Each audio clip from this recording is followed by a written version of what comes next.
In this video, I will demonstrate how to use the payment function in Microsoft Excel. What I'd like to do is determine the monthly payment based on a $500,000 home loan at 3.75% interest over a 30-year period. To get started, I'm going to click in cell B6, and then I'm going to select the Insert Function button right here. In this section, I'm going to search for the payment function. I'll select the payment function and then click OK.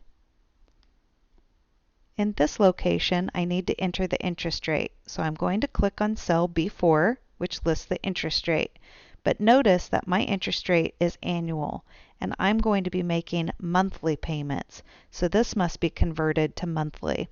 So I'm going to divide that by 12.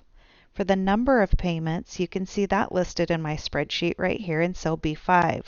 But again, you can see that this is listed in years, so I need to multiply that by 12. In the PV section, that's the present value of my home, so I'm going to go ahead and click on that. FV and type are optional. Excel will make some assumptions if you leave these two arguments blank.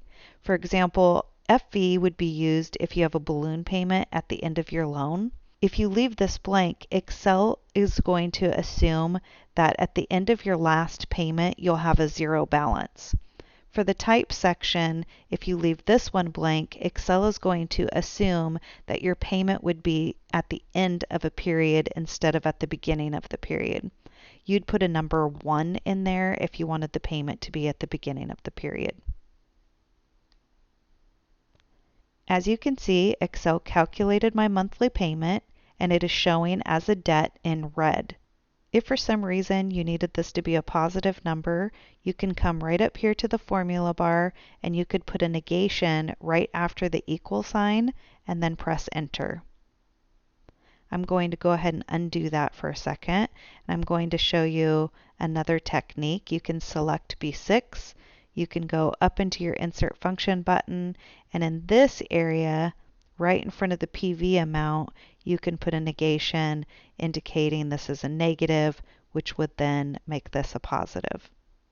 Thank you so much for watching this video. If you enjoyed the content, please click like and subscribe to my channel.